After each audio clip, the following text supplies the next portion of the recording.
Liquor mafia की बात करते हैं तो हम होलसेलर्स की बात करते हैं। सारी की सारी नीति प्राइवेट होलसेलर्स पर आधारित होती है। इसमें मैन्युफैक्चरर्स कहीं नहीं दिखते हैं, इसमें रिटेलर्स का हित कहीं नहीं दिखता है। जिस एंटिटी को 2 करोड़ का साल में फायदा होना चाहिए था, आपने केवल एक पेन से उसको, अगर आप 50 या 52 दुकानें माने तो 50 करोड़ का उसने फायदा कर दिया। तो आपके दस्तखत से जो व्यक्ति 2 करोड़ कमा सकता था, अगर 50 से 52 करोड़ कमा सकता है, तो यह बात मैं तो नहीं मान सकता कि अंदर केवल आपके अंदर में जनहित होगा। आपके और उन लोगों के बीच में क्या संबंध हुए होंगे कि आपने केवल एक दस्तखत से, जो नीति के खिलाफ था, नैतिकता के खिलाफ था, सरकार के अधिकारियों ने जिस तरीके से प्रपोजल आपके पास भेजे उसके खिलाफ था, कैबिनेट में जो डिसीजन हुए उसके खिलाफ था, केवल एक दस्तखत से आपने लोगों को 2 से 54 दुकानें कर दी। ये किस बेसिस के अंदर किया गया, इसका सीधे सीधे इन्वेस्टिगेशन होना चाहिए। ये लोग पॉपुलर ब्रांड्स को पुश करते हैं, बल्कि उन ब्रांड्स को जबरदस्ती पुश करते हैं जो ब्रांड्स पंजाब में बेस्ड डिस्टिलरी कंपनीज बना रही हैं।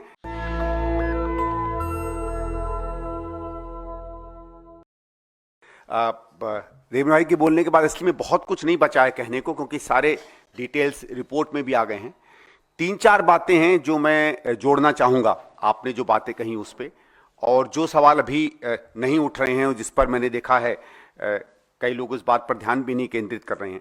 बहुत साफ तौर से इस सीएजी रिपोर्ट ने इन बातों को कहा है कि जिन मंशा के साथ, जिस स्पिरिट के साथ ये नीति शुरू में बनाने की बात हुई, बार बार अलग अलग कदमों पे उसको बदला गया। ये था कि ज़्यादा से ज़्यादा लोग इसमें भागीदारी करें, वो सिमट कर, जहाँ पहले 77 लोगों को इसमें भागीदार थे, होलसेल का काम करते थे, वो घट के 20-22 हो जाता है, बल्कि 14 हो जाता है। ये 14 ऐसी संस्थाएं हैं जो आपस में संबंध रखती हैं, कुछ इस देश के एक ऐसे हिस्से से आती हैं जहां संदेह की स्थिति बनती है कि वहां के राजनेता या उनके परिवार के लोग हमारी आपकी सरकार के साथ संबंध बनाकर चलते हैं। इन सब पर भी गहराई से बातचीत होनी चाहिए, क्योंकि जो बात हम लोगों ने कांग्रेस के मंचों से बार बार कही है कि शराब नीति के बनने के 8-9 महीने पहले से इसकी बारीकियां पब्लिक चर्चा में आ गई थी। ऐसा क्या है, ऐसी कौन सी कोई ऐसी आबकारी नीति नहीं है जिसकी बारीकियां उस नीति के बनने के पहले आम चर्चा में आ जाएं।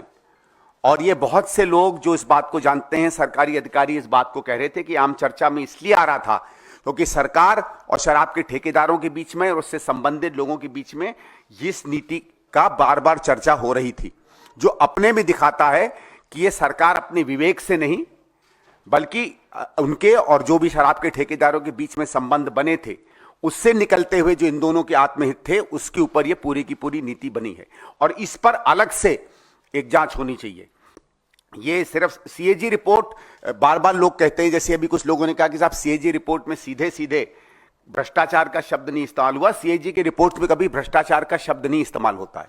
वो अनियमितताओं की तरफ दिखाती है, वो इस बात की तरफ संकेत करती है कि आपकी मंशा क्या थी और अंत में हुआ क्या, और उसके बीच में जो कहानी है वो सरकार और जांच एजेंसियों के ऊपर निर्भर पड़ता है कि उसके अंदर की सत्यता निकालें।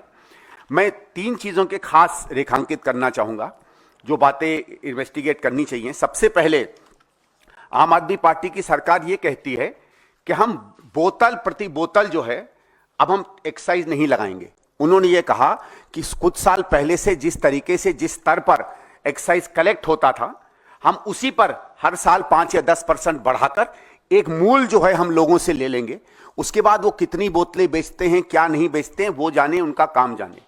पहली चीज तो जीएसटी के आने के बाद इस देश में इतनी टेक्नोलॉजी है कि जब एक एक लेस के चिप्स के ऊपर आप अलग से जीएसटी लगा सकते हैं, तो बोतलों के लिए आपने इस तरीके के अलग काम क्यों किया, यह संदेह की स्थिति बनती है।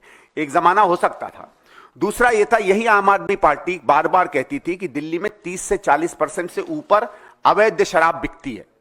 यानी अगर हमारे यहां समझ लीजिए अगर 10,000 बोतलें बिकती थी तो ये माना जाता था कि 13 से 14,000 बोतलें बिक रही हैं, इसलिए 3 से 4,000 बोतलों का एक्साइज सरकार में नहीं आती है। तो फिर 10,000 बोतलों की सेल को क्यों हमने स्टैंडर्ड माना?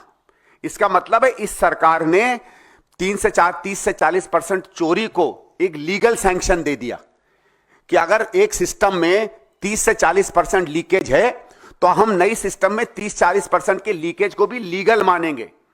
इसका मतलब है डेलिबरेटली इन्होंने अलाउ किया है होलसेलर्स को कि अपनी पहले की इलीगल एक्टिविटी को आज आप लीगैलिटी के नाम से आगे चलाएं।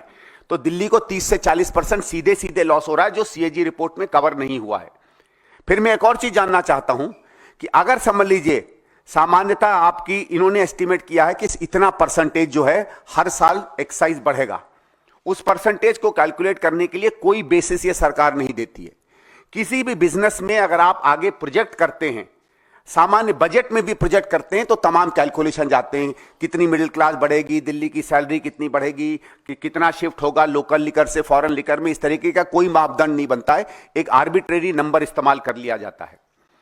दूसरा यह है कि अगर आप लोगों को भी याद होगा एक कहानी, जब भी हम लोग लिकर माफिया की बात करते हैं तो हम होलसेलर्स की बात करते हैं। सारी की सारी नीति प्राइवेट होलसेलर्स पर आधारित होती है। इसमें मैन्युफैक्चरर्स कहीं नहीं दिखते हैं, इसमें रिटेलर्स का हित कहीं नहीं दिखता है। और ये पहली बार हमने देखा है कि कोई नीति कहती है कि प्रति व्यक्ति को अगर हम 2 ही दुकान देंगे, वो 54 दुकानें तक उसको लाइसेंस मिल जाता है। और मैं आपको दुकानों का क्या गणित हो सकता है इसका एक छोटा नंबर दूंगा। सामान्य ये माना जाता है सामान्य कि अगर एक लिकर की दुकान दिल्ली में है तो उसका कुछ नहीं तो 60-70 लाख से 1 करोड़ 1.25 करोड़ का फायदा होता है हर साल। तो जिस एंटिटी को 2 करोड़ का साल में फायदा होना चाहिए था, आपने केवल एक पेन से उसको, अगर आप 50 या 52 दुकानें माने तो 50 करोड़ का उसने फायदा कर दिया। तो आपके दस्तखत से जो व्यक्ति 2 करोड़ कमा सकता था, अगर 50 से 52 करोड़ कमा सकता है, तो यह बात मैं तो नहीं मान सकता कि अंदर केवल आपके अंदर में जनहित होगा। आपके और उन लोगों के बीच में क्या संबंध हुए होंगे कि आपने केवल एक दस्तखत से, जो नीति के खिलाफ था, नैतिकता के खिलाफ था, सरकार के अधिकारियों ने जिस तरीके से प्रपोजल आपके पास भेजे उसके खिलाफ था, कैबिनेट में जो डिसीजन हुए उसके खिलाफ था, केवल एक दस्तखत से आपने लोगों को 2 से 54 दुकानें कर दी। ये किस बेसिस के अंदर किया गया, इसका सीधे सीधे इन्वेस्टिगेशन होना चाहिए। दूसरी जो बात मैंने आपसे कही कि जो ये कहा गया था कि पहले 377 के करीब रिटेल थी, जिसमें 262 केवल प्राइवेट किए जाते थे और सरकारी कंपनियां इसको बेचा करती थी। आज वो एक तरफ तो 850 के करीब रिटेल हो जाते हैं, लेकिन जहां पहले 262 के करीब प्राइवेट प्लेयर्स थे, आज केवल 22 प्राइवेट प्लेयर्स हो जाते हैं। और आर्ग्यूमेंट आप देते हैं कि हमें इसको बढ़ाना चाहिए था। आपको शायद याद होगा कि जब सीएजी की रिपोर्ट आई थी 2G पर, तो ये हमने एक मंशा की थी कि जितने ज्यादा प्लेयर्स उस मार्केट में आएंगे उतना ज्यादा ओपन होगा।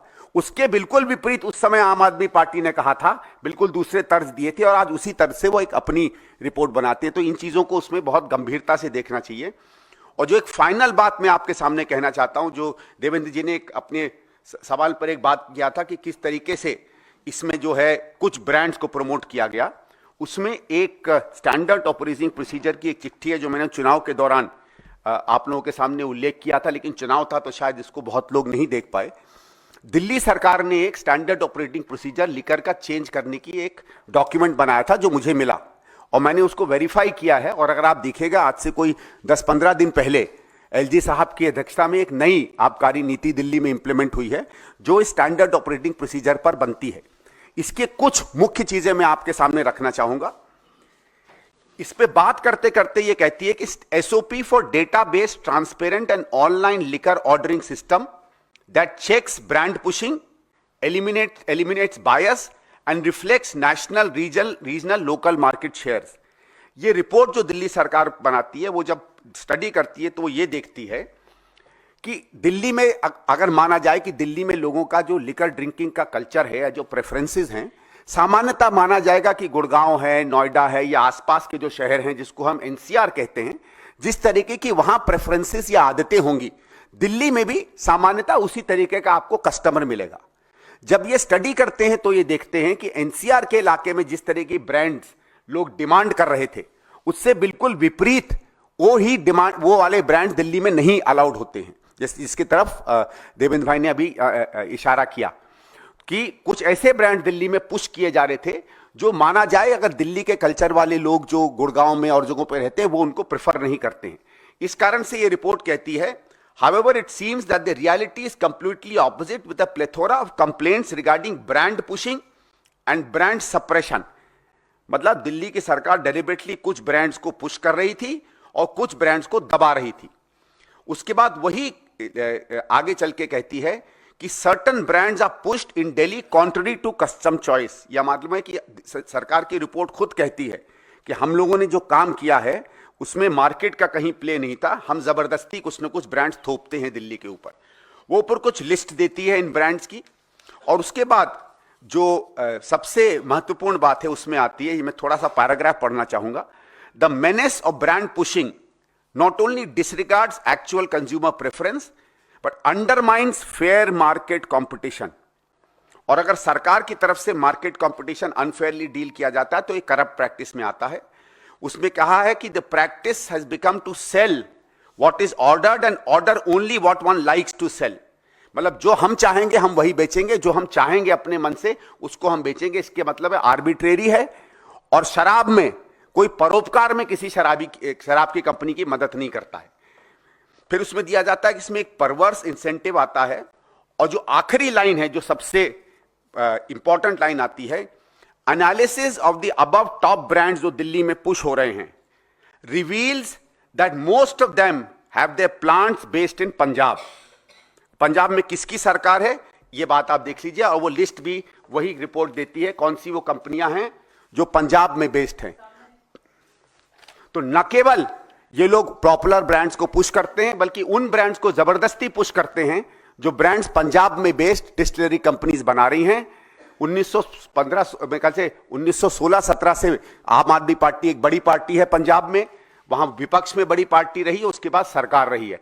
इसके ऊपर भी क्रिमिनल इन्वेस्टिगेशन मेरे हिसाब से होनी चाहिए कि जब दिल्ली में उत्कृष्ट कस्टमर है, पैसे वाला कस्टमर है, दिल्ली का माना जाता है डिसर्निंग कस्टमर है, उसके ब्रांड्स नहीं दिए जाते हैं और जबरदस्ती उसको उस राज्य की कंपनियों की शराब पिलाई जाती है जहां आम आदमी पार्टी की अपनी सरकार है। Thank you. नेशनल दस्तक की आपसे गुजारिश है कि अगर इसको बचाना चाहते हैं तो नेशनल दस्तक को सब्सक्राइब करने के लिए रेड कलर के सब्सक्राइब बटन को दबाएं, फिर बेल आइकन की घंटी दबाएं। नेशनल दस्तक को बचाने के लिए बहुत जरूरी है कि हर खबर को शेयर करें, लाइक करें, कमेंट जरूर करें।